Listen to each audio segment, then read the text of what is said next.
here's another camera they've probably never heard of. This is a 1938 Foth-Flex II twin lens reflex camera.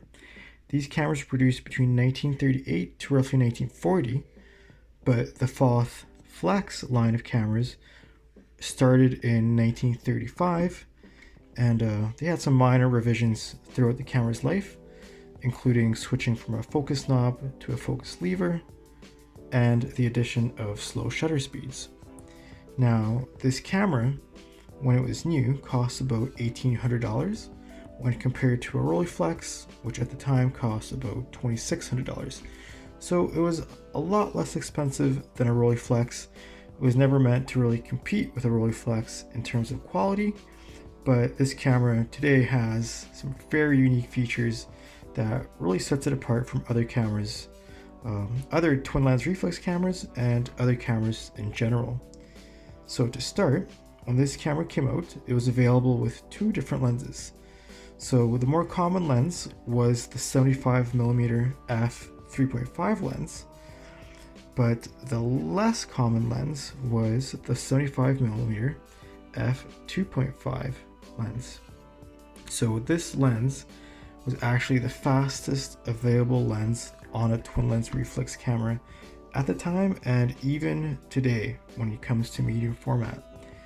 So it wasn't until 1939 that Zeiss Icon released the EcoFlex III, which had the f2.8 tensor, which I did a video on, but this came before it and it was even faster than that camera's lens.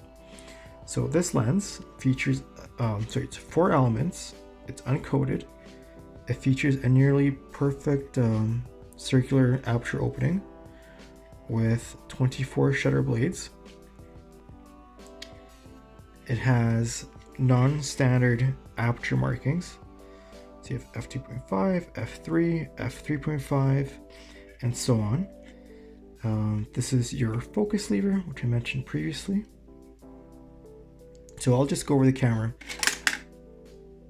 Well, that was unexpected. To show you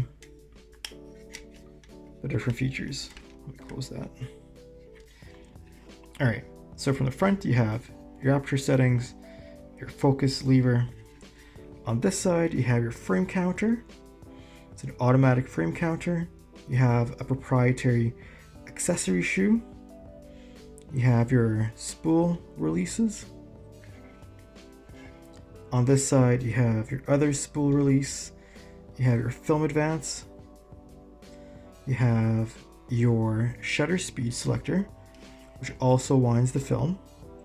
Your slow shutter speeds, your self timer, your shutter release, which on this camera unfortunately isn't working that reliably, and you have your threaded shutter socket, shutter release cable socket.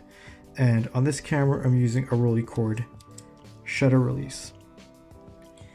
So one of the unique features of this camera is the fact, of all the Foth-Flex cameras, is that it uses a focal plane shutter. So unlike pretty much every other medium format TLR camera that use a leaf shutter, Foth decided to go with a focal plane shutter.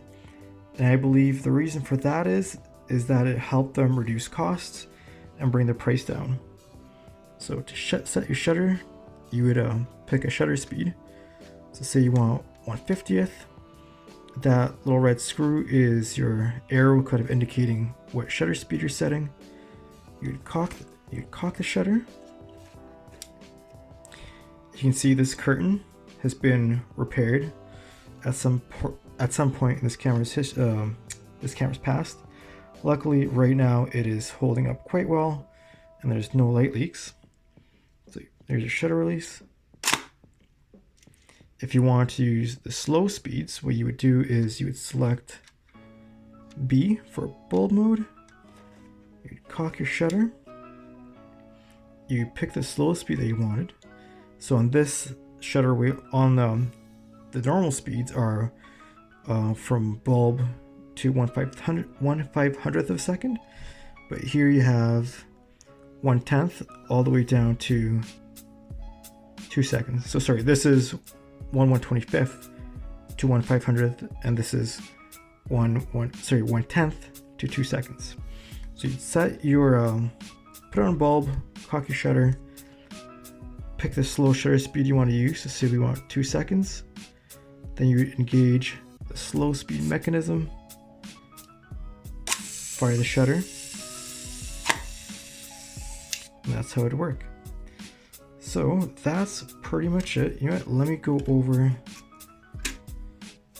the viewfinder. Oh, also this here is a red window, just to check if there's film in the camera. There's another red window on the bottom. And with this one, you would line up the markings for 6x9 frame lines to start your film.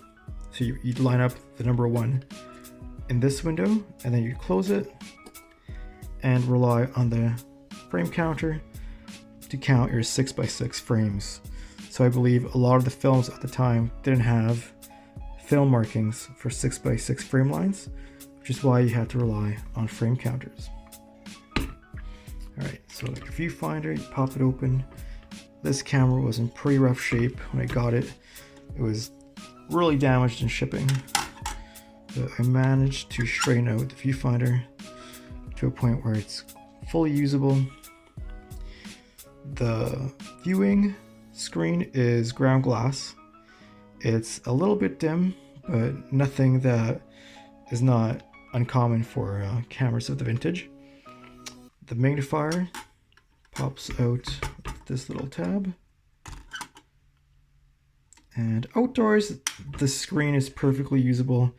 Indoors, it is a challenge, but it's typical of any camera of the period. All right, so that is it for an overview.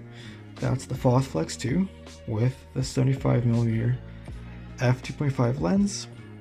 If you have any questions, please ask in the comments. I'll do my best to answer. Hopefully I went over everything I wanted to in this little overview. And in the future, I will post a full review on this camera. I did shoot a test roll just to see how it was working. The shutter curtains look like they're holding up fine. There's no light leaks. Images came out in focus. So I do want to shoot quite a few rolls of film wide open just to see how this lens renders everything. And yeah, it'll just be interesting to see what a 75mm f2.5 lens can do on a TLR. Alright, so that's it. I hope you like this video. Please like and subscribe if you do, as there'll be more in the very near future. Thanks.